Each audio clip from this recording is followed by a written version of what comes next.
I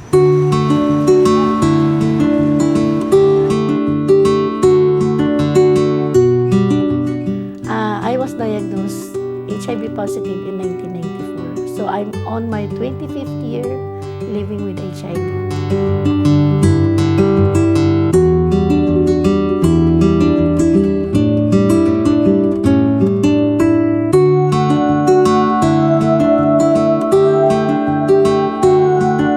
Ako si Elena Felix.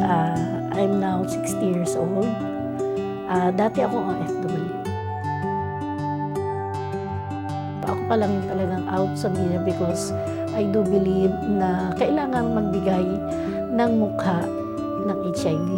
So kung sino, ako yun.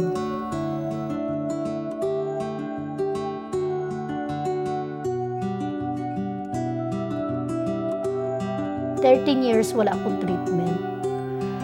It took me 13 years bago ako bumalik ng RATM. Nagkaroon ako ng myoma at sinabi ng doktor na kailangan i-refer ako sa ibang ospital. Dito ko naranasan yung stigma and discrimination. Stigma yung pagtingin ko sa sarili ko, pero stigma rin ng mga tao against HIV.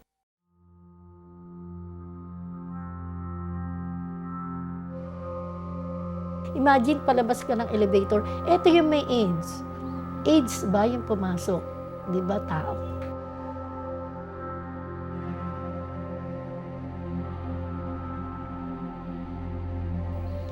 Yung mga ibang inooperahan ay binubuhat ng mga personnel. Tanging ako ay hindi hinawakan. Takot na hawakan dahil syempre may dugo pa, ganyan. Takot na hawakan ng personnel na magbubuhat. Unti-unti akong lumipat from the stretcher to my bed. Kung wala akong support group outside my family, at least yung family ko ay suportado ako. Hindi burden sa akin ang pagkakaroon ko ng HIV. I can still be productive. Nabuhay ko ngayong 4 kong anak. Single mama ko, di ba? So hindi naging sagabal yung pagkakaroon ko ng HIV.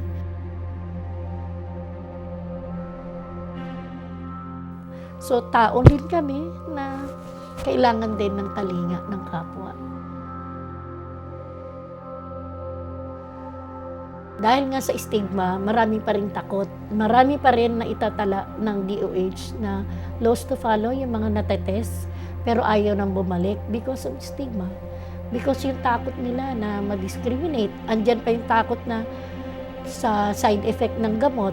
Pero kung mas mapalawak pa natin yung scope ng ating mga services, mas mapalawak pa mas mapalaki yung pondo na ilalaan ng ating government, lalo na sa prevention side. Nakita naman natin yung sitwasyon ngayon.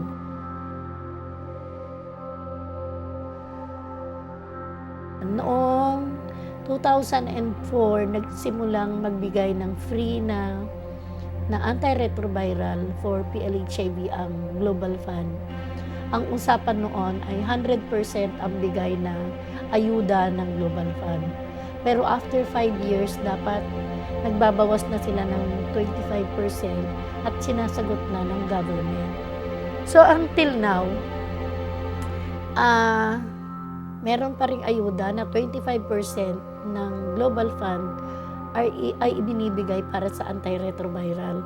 So 75% ba ang binibigay ng ating government? So hindi rin malinaw.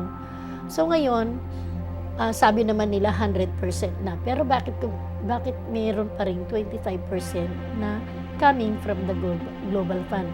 Matatapos na ang Global Fund in 3 to 5 years. Aalis na sila. Bibitiwan na nila ang pagtulong.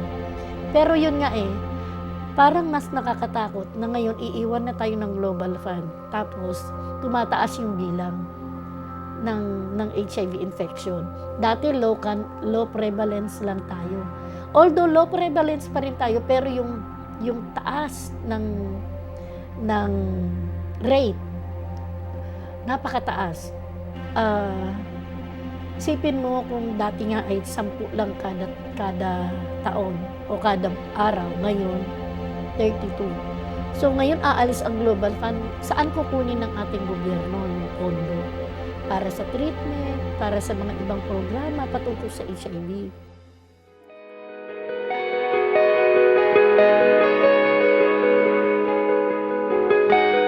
Yun ang mainam doon sa bagong HIV Policy Act 2018 na kapapasalang na kasalukuyan namin ginagawa ng implementing rules and regulation. Nakasaad doon na part ng pondo ay kukunin sa Syntax.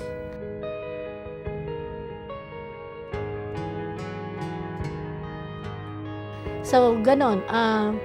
Bukod pa doon, sabi ko nga kanina, I suggest na pataasin yung pondo ng prevention side.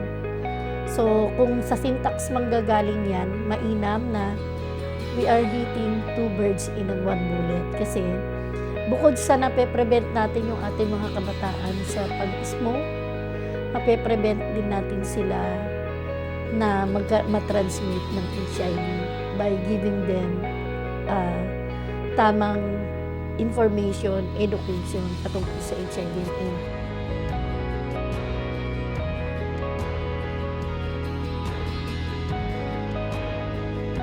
Ako si Nanay Elena, person living with HIV for 25 years, and I support higher tobacco tax.